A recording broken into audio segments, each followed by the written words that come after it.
connected to our friends in this, and you don't need to look that far to see.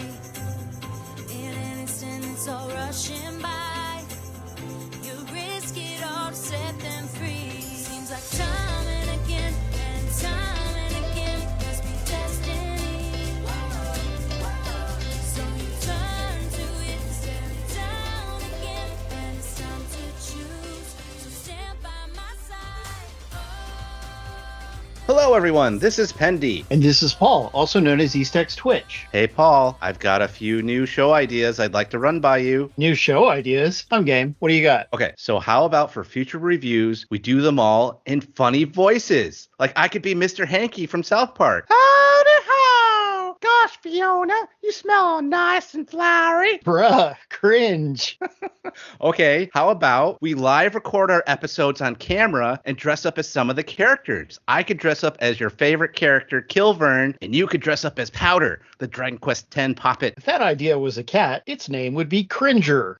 Not digging that idea either, huh? Okay, last one. We commissioned someone to make body pillows of you and I to sell to our fans. That's almost as bad an idea as when you used to try to get me to dress up as Mendini from Dragon Quest Tag. But you know what's not cringy? Welcoming our audience to Alltrades DQ Media Abbey, a Slime Time podcast spinoff where we review various Dragon Quest media, including manga and anime. We are currently reviewing the 2020 Dragon Quest The Adventure of Dai anime and the Dragon Quest X tie-in manga, Rooming with a Gamer Gal. We'll start with Dai first, so let's stretch it up. Okay, let's start with episode 75, The Secret Way of Purification. In this episode, Hyunkel callously insists that Yvonne is too weak to be of any use to the party going forward. He refuses to submit to Yvonne's leadership and proceed with the party, instead staying behind. This is just a ruse, however, as he secretly plans to hold off the inevitable monster horde that will attack from the rear once the party advances. After the heroes reach the sealed gate of the castle, Yvonne reveals Hyunkel's plan as well as what Yvonne was doing while everyone believed he was dead. Yvonne chose not to reveal that he was alive after using Megante on Hedlar because his presence would hamper Dai's progress. Dai was too strong already. He instead steals away to the Cave of Trials to learn new techniques. Yvonne doesn't find any spells more powerful than Kaglimmer, but he does find a method to amplify ordinary magic to much higher levels. We find out that he canceled out Kilvern's trap earlier in the show with a much more powerful version of the Safe Passage spell. Yvonne then uses the same feather-based amplification technique to unlock the door to the palace. Meanwhile, Kilvern prepares a new mask. King Vern summons Miss Vern back to the palace, and Hyunkel faces the horde of monsters outside the palace. This episode is a perfect illustration of how this show is a true Dragon Quest property. You've got Hyunkel fighting classic high-level Dragon Quest monsters. You've got Yvonne taking on a golem and a cyclops in the Cave of Trials flashback, which we've seen before, which is styled after a classic Dragon Quest-style dungeon. And we see that Yvonne canceled Kilvern's trap with the classic Dragon Quest spell Safe Passage and is using another spell called Click to open up the palace door. It just really irks me when I see people claim that Dai doesn't feel like a true Dragon Quest property. There are so many examples in this series where Dragon Quest elements are not only tied into the background, but the monsters, the weapons, the characters' abilities and spells are often used as elements to drive the plot forward. It's not just window dressing. And sorry, I'll get off my soapbox now, but it annoys me every time I see this.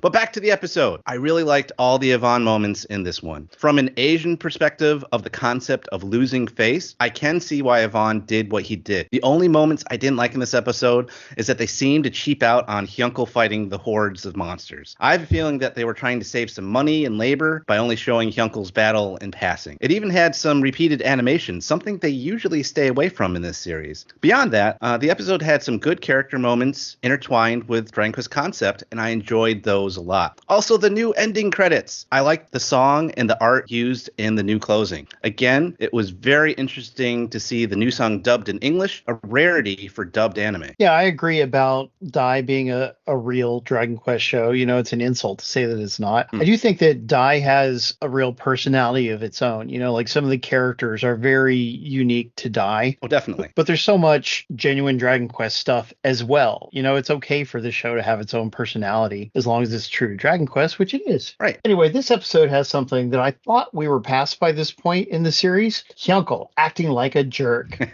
It's true that he's doing so in order to distract the others from his plan, but he still acts pretty jerky. Then we get Yvonne explaining what Hyunkel's really up to in great detail. That's a little hand-holdy for my taste. It'd be better if the show let viewers realize Hyunkel's intentions for themselves, or if the show at least didn't spell the plan out to such a great extent. The show really leans on those tropes sometimes. I was glad to learn that Yvonne has been spending time in the Cave of Trials, though. The cave is such a cool and traditional Dragon Quest idea, as you mentioned, that it's nice for it to come up in the story again. Also, it's pretty impressive that Yvonne made it 150 floors down. From such a high number of cleared floors, I would have expected him to come away with more new skills than he has. But maybe we haven't seen them all yet. His feather powers are pretty rad anyway. About the closing song and animation, I liked the previous closing better. This song is too soft, and the animation too plain compared to the old one. That's fair. It's fair. I like it, though. Good stuff. Episode 76 is the next one we will review, The Steady Advance of Justice. As Yvonne and the other heroes enter the palace, Pop pleads for a break because he has run out of magic power and most of his stamina. Yvonne decides to lay out a picnic for everyone. He also hands Ma'am some healing feathers while he and Leona leave to scout ahead for traps. Yvonne asks Leona to take his supply of the rest of his magical feathers because he thinks she will need to replace him at some point. Back on the battlefield in the valley, Miss Vern leaves to return to the palace as King Vern commanded, despite Zaboera's plans for him to stay. Zaboera seems to be defeated, but then he combines the dead monsters on the battlefield into a zombie superior being. Lon Baruch tries to dispatch the beast, but it breaks his sword. Even though we don't get to see much of Hyunkel fighting the monster horde, the horde itself is pretty cool. There's a Mucifer, a flamethrower, a Blizzy body, a nightclubber, and more. So I always enjoy that. Hyunkel says he's been holding back because the other heroes were too close before, though that doesn't really make sense. It's not like his Grand Cross attack goes backwards, so it wasn't going to hit them anyway. The picnic that Yvonne set up for the party is delightful, though. I love that Leona asks about what sort of situation was Yvonne expecting. You know, she's like, why would he have this? It's amusing when he throws the magic restoring feather into poor Pop's neck, too. We learn that Pop's total MP is so great that one feather can't even fully restore him. Way to grow, Pop. When Yvonne leaves to check for traps, he takes his Trap Smasher hammer. I couldn't find an instance of this exact weapon in the Dragon Quest games. Yeah, I think this was just created just for this anime. It was hilarious. It must be. Yeah, it's amusing, like you say. And there are hammers called Moon Smasher and Star Smasher in Dragon Quest IX, so it's not totally off either. I can almost feel sorry for Zaboera when Miss Vern won't stay and support him. Mist is super harsh to him, but it seems that he secretly expects Zaboera to step things up when left to his own. Zaboera rather cruelly kills all the wounded monsters on his team in order to make bodies for his zombie super being, but that is classic Zaboera for you. Oh, definitely. And I love how they start this episode with Dai showing some real appreciation for Yvonne. It's just such a touching moment to start the episode. Also, as you went into as well, just Yvonne setting up that cute picnic in the middle of storming the final boss's lair is perfectly in line with his character, and I love that. The cute cat container and the bento box style food shaped like his face are a perfect touch. I also love how it parodies the RPG trope of eating food to restore your health in these games, often in the middle of battle. Hold on, scary monster dude. I need to eat this leg of lamb first before we continue. Need to restore my HP with this. I also really like the design of Zaboera's zombie superior being. I think it has much more of a Dragon Quest aesthetic than what they came up with for his son's final form. Plus, I just love the design a lot in general, even though it does not have the Zamza superior being superior booty. If you can remember that from way back when. Yeah. It was ridiculous. My favorite moment in the episode, however, is when Crocodile reacts to the prospect of fighting a zombie. His sarcasm just really made me laugh. He's very annoyed by it all. It's like, oh, great, a zombie. Perfect. Crocodile is the best.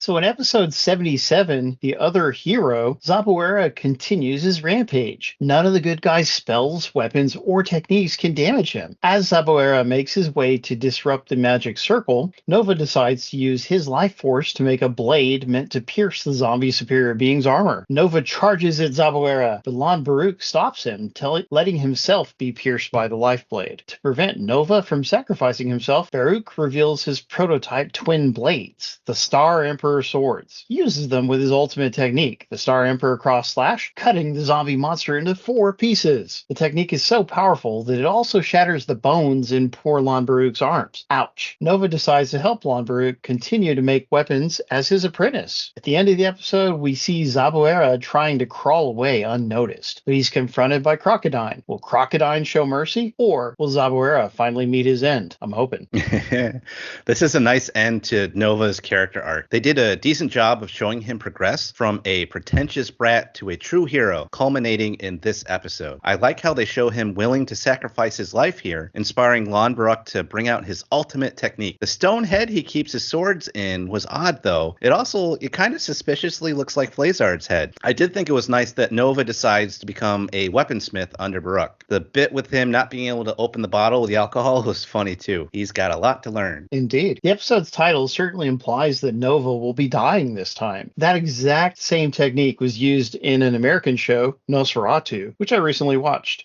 In that show, the episode dedicated to a character's dad ends with the guy dying in battle. Here on Dai, though, it's a fake out. Good for Nova, getting to live. He certainly has grown a lot, as one of the other humans remarks. Poor Lon Baruch shatters his arms when he defeats the zombie superior being. It was worth it since the good guys had no other options, of course. But shame on Lon Baruch for not fixing the weapons since he used them 200 years ago. He hasn't been making weapons for Dai's team for quite that long, has he? Yeah, that's a good point. Still, this episode makes both Lon Baruch and Nova look good, and I'm glad they get a shared resolution together. It's good to see Zaboera getting his comeuppance after he dared to grab poor Crocodine by the head. I did not like that, though the Beast King Commandos jumping in to save Crocodine was quite appropriate. That was fun.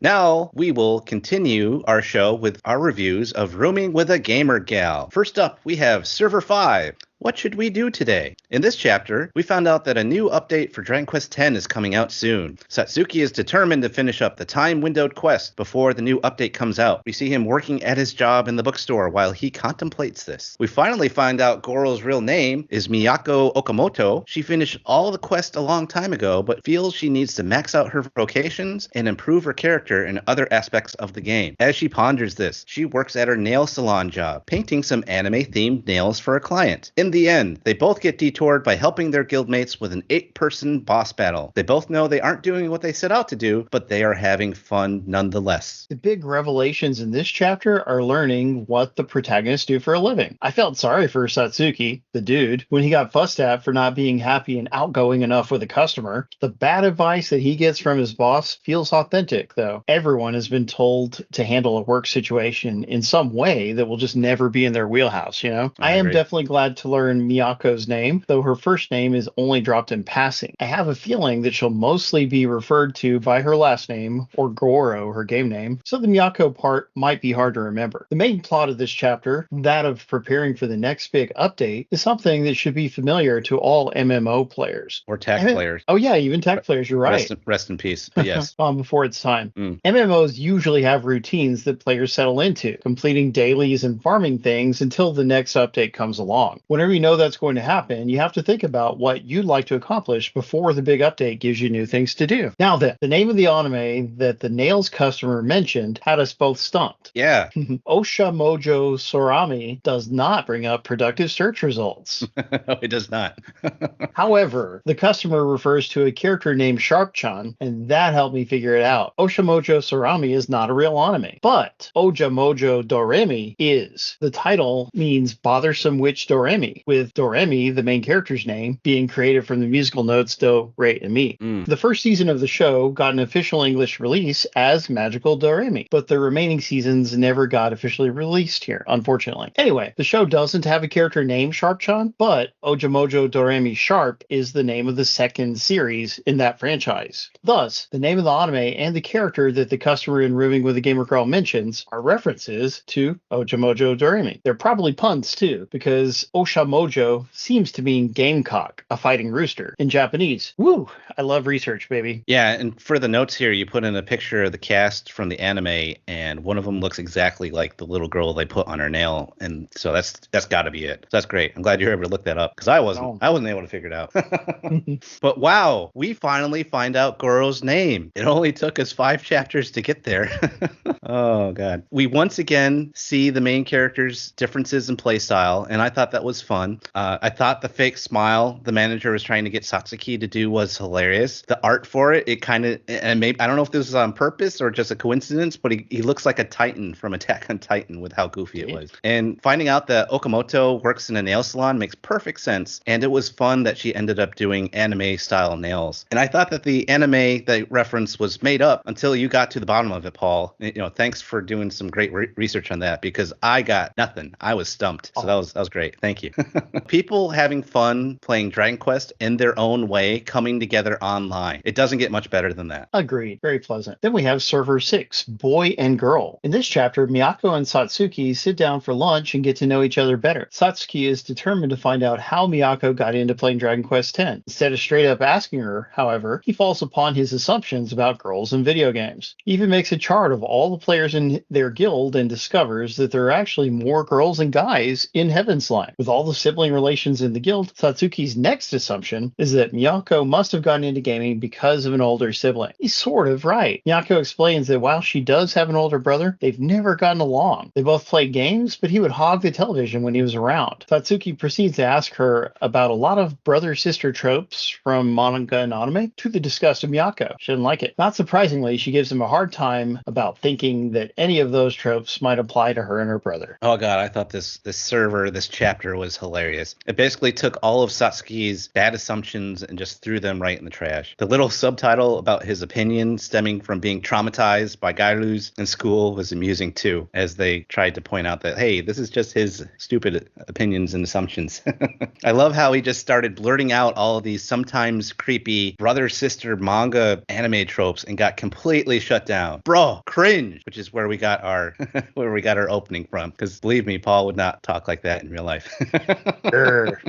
But I mean, that's just a great localization right there. I'd be very curious to know what was written in Japanese in that panel. Was it their version of saying the same thing, but with Japanese slang? Were English loan words involved? Do they use those words in Japan? I don't know. Or did they decide to spice it up with a little bit of English slang to localize it more to an English audience? I don't know, but a great server. I also noticed this server got a lot of reader comments, and I've seen that, bro, cringe panel be used by other DQ fans in the past as well. Yeah, this chapter starts with the realization that the protagonists don't go out in real life very often because they're usually playing Dragon Quest X instead. Most serious gamers have been there, though it's a little sad to think about putting so much more importance on a virtual world than the real one. Still, Dragon Quest X life is the point of the manga, so it's not like the characters are pining for a better life or something. It's funny and ironic that Miyako asks Satsuki about his relationship status, but then she becomes offended when he asks her the same thing. Hey, you got a girlfriend there? Oh, you're asking me the same thing? How dare you? I mean, I get it a little bit because she's living in the same house with him, but so is she. So yeah, that was fun. That was funny. Indeed. So I'll be surprised if she secretly has a boyfriend like Satsuki guesses, but we'll see. I thought it was nice that Miyako actually likes the guild's relationship chart that Satsuki makes. She could have thought it was creepy instead. Of course, she gets annoyed when he imagines her relationship with her brother in such great detail, but that's a funny beat on which to end the chapter. Oh, for sure. And nothing extra today related to the world of Dai or rooming with a gamer gal? Well, I wouldn't say absolutely nothing. We got a little tidbit. However, I was able to snag another autograph for my Dragon Quest Your Story DVD box. Ah, yes. The box of punishment.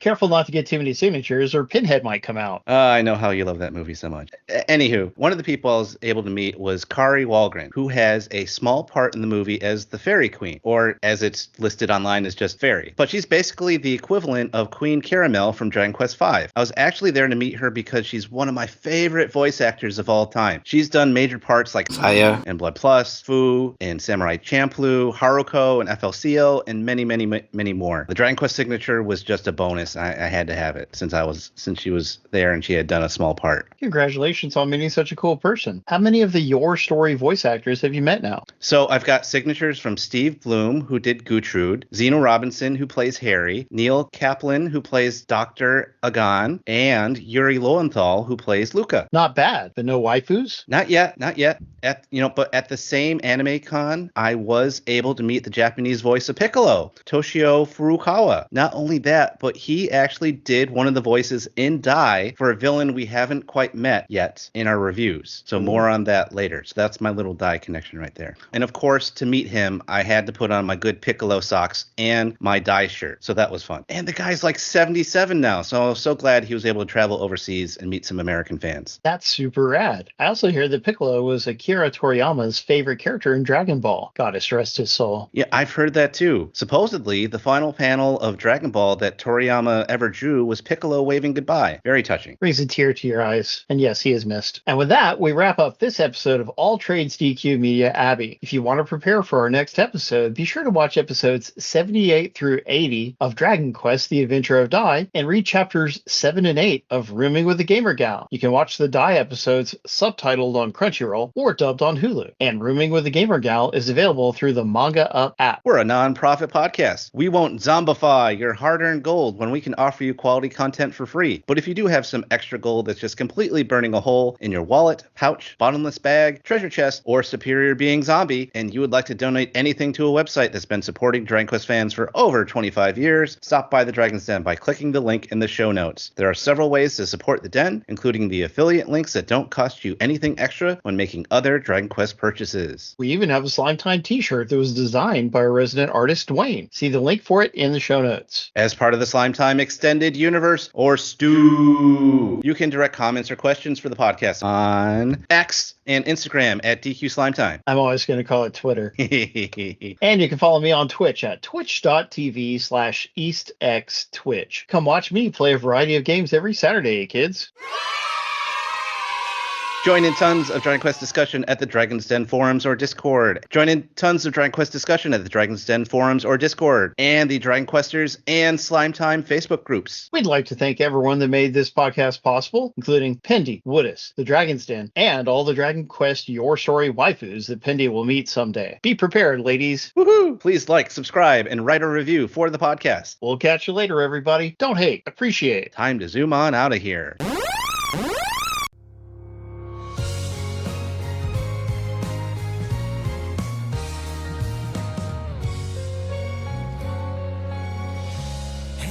Tell me where you're going when you go off alone. Oh, oh, oh. Sometimes all a friend can do is wait and watch for you to come back home. Hey, tell me where you're going when you go off alone.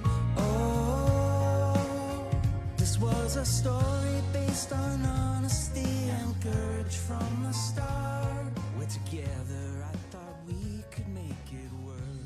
This is slime time! General Flazzard here! Beware my five-finger flares!